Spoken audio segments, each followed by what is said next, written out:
Pay attention. Pushing our understanding of the solar system's edge is not the latest cutting-edge technology, but an old machine. It is humanity's apostle, cosmic drifter, perhaps a tombstone of human civilization's future. That shocking world's glance back, that shocking people's photo, those opened human unknown areas information, push humans' cognition of the solar system, that one gone never to return's back shadow. Ironically, its onboard computer memory is less than a car key.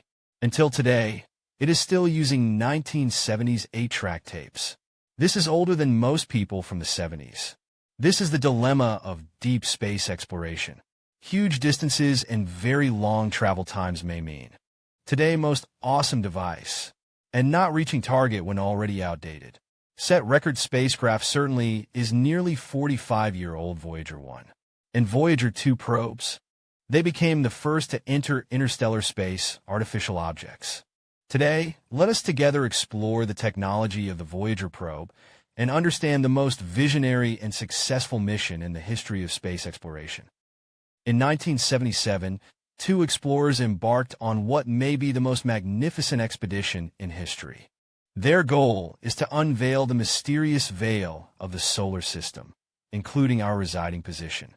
After 47 years and 24 billion kilometers of journey, they still in interstellar space conveying us about the universe's amazing new discoveries. Voyager 1 and 2 not only are a bunch of instruments and circuit boards, they're the embodiment of human exploration spirit. They not only captured the magnificent scenes of the huge planets in the solar system and their satellites, but also won the hearts of generations of people on Earth. These two detectors travel farther than any man-made object. They are true pioneers and innovators. They captured a scene that we had never seen so closely before. These scenes perhaps will never be seen again in the future. Interestingly, not the latest technology has driven our understanding of the solar system's edge, but it is those old machines. Their onboard computer memory is not even larger than the memory in your car key. They are older than many people who watch this video. This is a big challenge of deep space exploration. The huge distance and long travel time mean even the most cutting-edge technology may become outdated over time. The Voyager 1 and 2 initial mission not is exploring interstellar space, but is to explore Jupiter and Saturn extremely large satellites. This benefits from every 176 years only will appear once the rare planetary alignment. In completing to Jupiter and Saturn's exploration after, the mission team also includes Uranus and Neptune's flyby into the probe's goals. When these goals also completed after, Voyagers began their interstellar mission. The purpose is to explore the sun's influence range edge and farther places. This final journey will make two probes depart ecliptic plane toward the solar system uncharted parts, passing through denser, hotter heliosphere, finally entering interstellar space. These machines are how managed to complete beyond their initial mission scope so many things. This thanks to those old, incredibly effective technologies. Scientists made some forward-looking design choices, allowing the probe to far exceed their initial goals. Each probe equipped has a lasting radioactive thermoelectric generator. It converts americium-238 isotope decay produced heat into electricity. These generators can generate 157 watts of power at takeoff. Although not much, but it is enough for the traveler. Although the power output of the radioisotope generator will continue to decline, it is still enough to maintain the basic operation of the probe, at least until 2025. Each traveler probe is equipped with 11 scientific instruments, most of which have redundant designs, in case the machine fails. To adjust the course and direction, the probe is equipped with gyroscopes for stabilization, as well as reference instruments and 16 thrusters, including 8 backups. These backups played a key role when the main thruster of Voyager 2 stopped working after 37 years. Its backup thrusters started after 40 years of inactivity, running very perfectly, showing excellent engineering quality. Voyager also has a customized onboard computer. Although outdated by today's standards, it was cutting edge in 1977. The probe's wide-angle and narrow-angle cameras are controlled by a computer command subsystem. The subsystem has fault detection and correction procedures. Another key to the success of the Voyager spacecraft is their computer systems. Each spacecraft is equipped with a set of computers called the Attitude and Articulation Control System. Don't get me wrong, this system is not to teach them a lesson when the spacecraft misbehaves, but to control their attitude relative to the Earth. This is crucial, because without the correct attitude, the spacecraft's high-gain antennas cannot effectively communicate with NASA's Deep Space Network. Think about it. The transmitter power of the spacecraft is equivalent to the light bulb of your refrigerator, and they are so far away from us. The radio signals are almost negligible. So, to maintain contact, the spacecraft's antennas must always point to Earth. The Deep Space Network must also know their position precisely. Otherwise, they will become lost in the vast universe.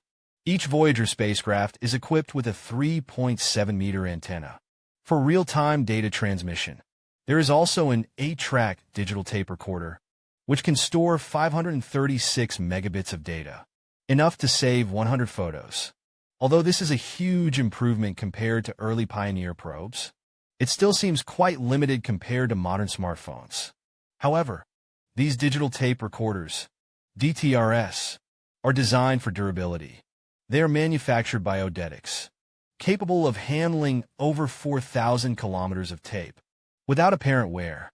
These devices must be able to withstand extreme, harsh environments and have passed rigorous testing. In fact, the Voyager's DTRS operated for many years without data loss or machine failure, until it was forced offline to save power. For technology that is 12 years earlier than the Internet, this is already remarkable. Durability is a major consideration of the traveler's plan. In such a grand task, there are many unknown factors. For example, to reach Jupiter, both travelers must cross the asteroid belt. In the past, scientists believed the asteroid belt would destroy any spacecraft attempting to cross. However, the successful crossing of Pioneer 10 and 11 gave the travelers' team confidence. Fortunately, both probes safely crossed the asteroid belt. We now know there is actually mostly empty space there, even when the probe's performance exceeded the engineers' expectations. They still face the challenge of the extremely low temperatures of interstellar space while crossing the vast space between planets. NASA installed multiple heaters to keep the equipment running for this reason. But as power gradually decreased, some heaters had to be turned off to save energy. When the universe setting limits detector's heater was turned off 2 years ago, the temperature suddenly dropped 70 degrees Celsius. Obviously, we cannot send maintenance teams to such distant places. Many people think the instruments will be damaged, but they continued to operate steadily. In fact, the detector can operate for 45 years, which proves their resilience and excellent engineering quality. Let's go back to 1977 and see how Voyager probe's journey started. On August 20th, NASA launched Voyager 2 at Cape Canaveral, Florida. 2 weeks later, its companion Voyager 1 was also launched. Although both probes are heading to Jupiter, the trajectory of Voyager 1 is shorter, faster, therefore launched later. On December 15th, he surpassed Voyager 2 and first left the asteroid belt. The missions of these two probes are to capture a series of stunning photos. This was revolutionary at the time. Shortly after launch, Voyager 1 sent us a photo taken from 11.6 million kilometers away.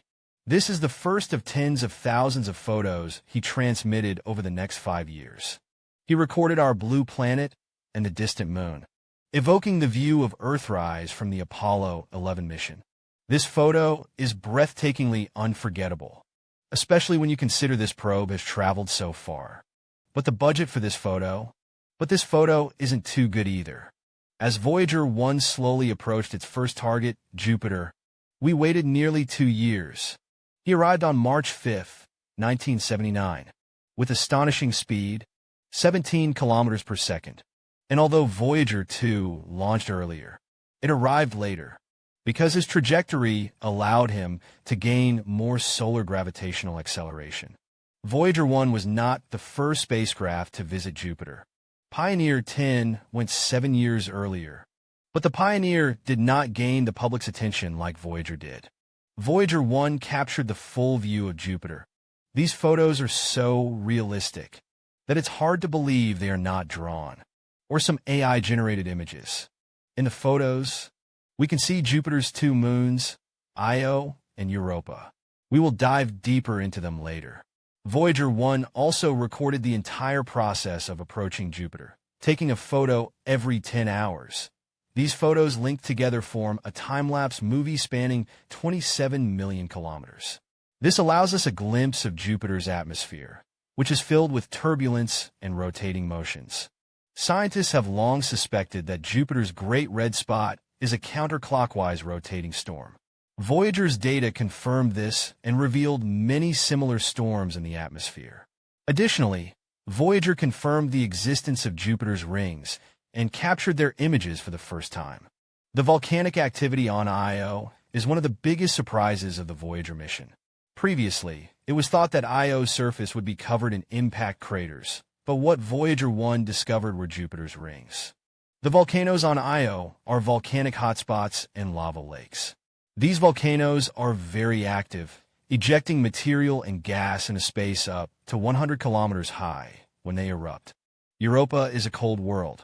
Voyager 1 revealed for the first time the strange scratches on its surface. These may be ice cracks.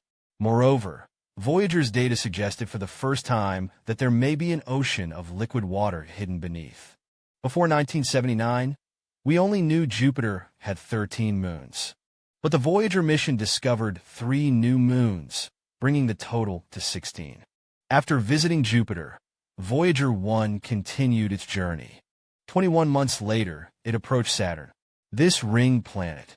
In November 1980, Voyager 1 approached Saturn for the first time, and its partner Voyager 2 arrived there after 9 months. Before the Voyager probe arrived, our understanding of Saturn's rings was still very limited. We thought there were only 5 main rings. But Voyager 1's close flyby completely changed our understanding. This flyby not only showed us more details, but also taught us a lot of new knowledge. The Voyager probe also discovered the G ring and gained a deeper understanding of the M ring. The F ring is not a single ring, but consists of multiple twisted rings. More importantly, Voyager 1 discovered 2 shepherd moons named Prometheus and Pandora. They maintain the structure of the F ring. This discovery confirmed scientists' theories about shepherd moons and their role in maintaining the consistency of ring material around narrow rings. Additionally, Voyager also found some unusual features on Saturn's A ring that looked like wide bands on a wheel. These features are inconsistent with our previous understanding of gravitational effects forming Saturn's rings, sparking heated discussion in the scientific community. Currently, the mainstream theory suggests that these floating bands may be caused by electrostatic repulsion, separating tiny dust particles from the main body of the rings. However, the Voyager probe also brought us some not-so-good news. Saturn is losing its rings. Due to gravitational effects, ice particles in the rings are being pulled toward the planet, forming a dust language made up of ice particles. It is estimated that Saturn's rings may disappear in 300 million years. This discovery sparked deeper research into Saturn. The Cassini probe launched in the 1990s was specifically designed for this purpose. It orbited Saturn for 13 years, providing a wealth of information about this ring planet. The Voyager probe also made new discoveries about Saturn's moons. Before Voyager, we only knew that Saturn had 14 moons. But the flybys of Voyager 1 and 2 let us know more. In particular, Titan and Enceladus, Pioneer 11 was the first to image Titan. And Voyager 1's follow-up discovery found that Titan has a thick nitrogen atmosphere. This was our first encounter outside Earth. Enceladus showed its peculiarities. It is not only visible from afar, but also erupts water vapor, forming a huge plume of water vapor. These plumes provide material for one of Saturn's cold rings. Later observations by Cassini confirmed this and revealed Enceladus's geologically active side. After completing the exploration of Saturn and its moons, Voyager 1's journey did not end. But its path had deviated from the ecliptic plane and started heading directly into interstellar space. Meanwhile, Voyager 2 continued its journey towards Uranus and Neptune. This was the first and also the only time in human history. After visiting Saturn, Voyager 2 continued its interstellar journey. In January 1986, it welcomed a close encounter with Uranus. This flyby allowed us to glimpse Uranus's atmosphere, finding it quite different from Jupiter and Saturn. It appeared extraordinarily calm, with almost no visible cloud features. Moreover, Uranus's axis is tilted 98 degrees. This is quite rare among the planets of the solar system. Even more surprising is that Voyager 2 discovered Uranus's magnetic field, which is tilted 59 degrees. This is completely different from the situation on Earth, also breaking the traditional understanding of planetary magnetic fields by scientists. This extreme inconsistency causes Uranus's magnetosphere to swing with the planet's rotation. This is unique in the solar system. Voyager 2 also gained deeper insights into Uranus's ring system, revealing more details and discovering 2 new rings. It captured images of these rings, showing they are composed of tiny dust particles, and discovered 2 shepherd moons orbiting one of the rings. In terms of moons, before Voyager 2, we only knew that Uranus had 5 moons, but its flyby revealed 11 new moons, bringing the total number of moons of Uranus to 16. These newly discovered moons provided us with valuable data about their sizes, compositions, and orbital characteristics. Speaking of Uranus's original moons, they mostly appear to be icy rock mixtures, with surfaces covered in impact craters, showing their ancient geological ages. In particular, Miranda has enormous faults and canyons on its surface, suggesting it may have experienced some geological activity in its history. On the other hand, Umbriel has the brightest surface of all Uranus's moons, indicating it may be relatively young. There have been large-scale geological changes. Miranda, a small moon of Uranus, brought the greatest surprise to Voyager 2. On January 4, 1986, Voyager 2 flew very close to Miranda, discovering its profoundly canyon-like faults on the surface. These features indicate Miranda has a tumultuous geological history. Its surface features mix ancient and young terrains, showing complex geological activity. After completing its exploration of Uranus and its moons, Voyager 2 continued to its final planetary target, Neptune, leaving its last impression of Uranus. After 3 years of high-speed travel, Voyager 2 finally arrived at the edge of the solar system on August 25, 1989, visiting the distant Neptune. It transmitted unprecedented close images of Neptune, only 5,000 kilometers away from the planet's north magnetic pole. This is our closest encounter with Neptune. This gas giant's atmosphere has the highest hydrogen content, and the presence of methane gives Neptune its unique blue color. Voyager 2 also detected unusual high-speed winds on Neptune, with wind speeds near the equator reaching 1,100 kilometers per hour, showing the extreme dynamics of Neptune's weather system. Even more astonishing, scientists discovered a huge storm on Neptune, known as the Great Dark Spot. It is similar to Jupiter's Great Red Spot, but with faster wind speeds, reaching up to 2,400 kilometers per hour, the fastest recorded in the solar system. NICE analyst Kim Baling commented on this in 1989, expressing awe at the ever-changing scenery on Neptune. Voyager 2 also imaged Neptune's ring system for the first time, revealing several partial ring structures, known as ring arcs. The discovery of these ring arcs raised questions about their formation and stability, as they appear to be composed of incomplete and multi-layered rings. On Neptune's largest moon, Triton, Voyager 2 made astonishing discoveries as well. Triton is the coldest known body in the solar system. Its surface is covered with cracks, and it has intermittent geyser eruptions, with the South Pole covered in pink nitrogen ice. Scientists also observed dark plumes of rain, which may indicate the presence of ice volcanoes. After completing its exploration of Neptune and its moons, Voyager 2 began its interstellar journey. Meanwhile, Voyager 1 had already drifted 600 million kilometers from us after 1980.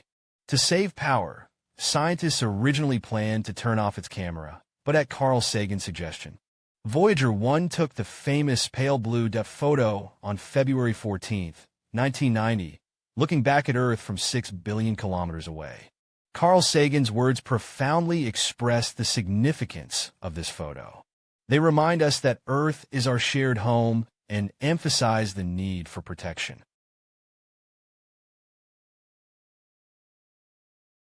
Voyager 2 is a reflection and revelation on Earth. After Voyager 2 completed its visit to Neptune, it continued towards the edge of the solar system, while Voyager 1 had long begun its interstellar journey. In 1981, Voyager 1 started to deviate from the ecliptic plane, which is the plane of Earth's orbit around the Sun, shifting 35 degrees north. Later, Voyager 2 also deviated from the ecliptic plane, but shifted 48 degrees south. This marked their entry into a new phase towards interstellar space.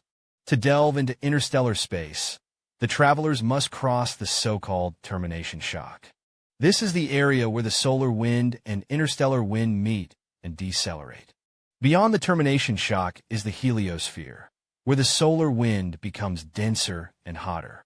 Further out is the heliopause, the final boundary between the solar system and interstellar space. It is worth mentioning that even after crossing the heliopause, Voyager 1 will take 300 years to reach the Oort cloud, and to completely leave the solar system will take 30,000 years. During the process of crossing the heliosphere, the Voyager probes made an astonishing discovery. The Sun's magnetic field rotates in opposite directions at the poles, forming the heliospheric currents when they meet, similar to ripples created by a stone thrown into water.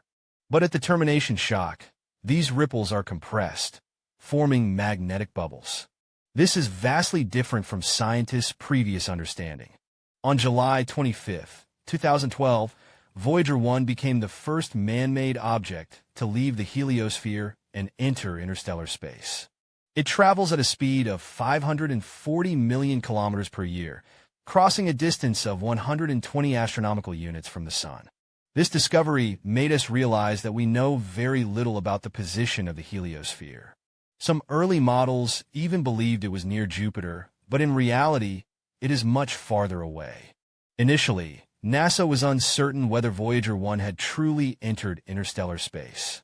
Despite the detector's data showing that plasma density has significantly increased, cosmic ray numbers surged. But Voyager 1 did not detect the expected magnetic field changes, which puzzled scientists. They spent nearly a year confirming that Voyager 1 had indeed entered interstellar space. On November 5, 2018, Voyager 2 also joined the ranks of interstellar space at a speed of 490 million kilometers per year. It crossed at 120 astronomical units from the Sun, similarly not detecting any changes in the magnetic field. This discovery challenges our understanding of interstellar space again. The findings of Voyager 1 and 2 not only provide us with valuable information about the solar system's boundary, but also give us a deeper understanding of interstellar space. The Sun's activity cycle fluctuates every 11 years, and Voyager 2 crossed the heliosphere at the peak of solar activity. The original model predicted that the heliosphere would change size with this cycle, but Voyager 2 crossed the heliosphere at the same position as Voyager 1. This indicates that our previous model was incorrect. We now suspect that the boundary between the heliosphere and interstellar medium is much more complex than we previously thought, filled with fluctuations, and the detectors themselves have begun to show their age. In May 2022, Voyager 1 began sending some strange signals. If you are a NASA scientist checking telemetry data every day, you would notice that these signals are meaningless, like a string of numbers 0 or 3707. But at the same time, its scientific data is completely normal. This eliminates the signal issue. You checked other systems of Voyager 1, found the power is a bit low, but considering it has been traveling for 45 years, this is also expected. Scientists had anticipated it might not last beyond 2025, but there is still time. After 4 months of checks and tests, NASA's team finally identified the problem. It turned out, Voyager 1 started using an old, damaged computer system to send data, which caused the data to become chaotic. Once switched back to the correct computer, the problem was resolved. Even so, as Voyager 1 continues to travel through interstellar space, it may encounter more failures. July 2023. Voyager 2, because of a series of routine commands deviated from the direction towards Earth, let NASA once lose contact with him. Fortunately, through Deep Space Network's efforts, Voyager 2 readjusted its direction, restored communication. Facing interstellar space's strong radiation, Voyager 1 surprisingly began to use an old and malfunctioning computer system to send data. The result was a large pile of garbled numbers returned to Earth. Fortunately, the method to solve the problem was also simple. That time made Voyager switch back to the normal computer. Everything returned to normal. Although it sounded simple, but actually solving the problem still took several months. But the challenge was not over. In November 2023, Voyager 1's flight data subsystem also had a problem, leading to unable to send back useful scientific and engineering data. Until June 2024, this problem was finally solved. Voyager 1 is really old. Who knows what kind of failures it will encounter in interstellar space? Similarly, Voyager 2 encountered trouble in July 2023. A routine command made its antenna deviate 2 degrees from Earth. With this small deviation, NASA lost contact with it. Fortunately, with the assistance of the Deep Space Network, after 37 hours, we finally re-established contact. We all know, one day, the signals from Voyager will stop, whether due to failure or energy depletion. But even if the signal stops, their journey is still very long. Think about how Voyager 1 might approach a certain star in Camelopardalis in the next 40,000 years. And Voyager 2 will pass by the star 248. In another 296,000 years, it will approach Sirius. These probes may outlive Earth, continue to wander in the galaxy. If travelers encounter alien civilizations, the gold record they carry will tell our story. Those gold records contain sounds and images from Earth. Mozart, Chuck Berry's music, and greetings in 55 languages, like distant strangers, showing who we are. What is life on Earth like? Although we must wave goodbye to the travelers, this is also a new starting point for humanity's exploration of the universe. Hope this is just the beginning. In the future, we can have more contact with the stars. Thank you for watching. If you have any thoughts, feel free to leave a message to share.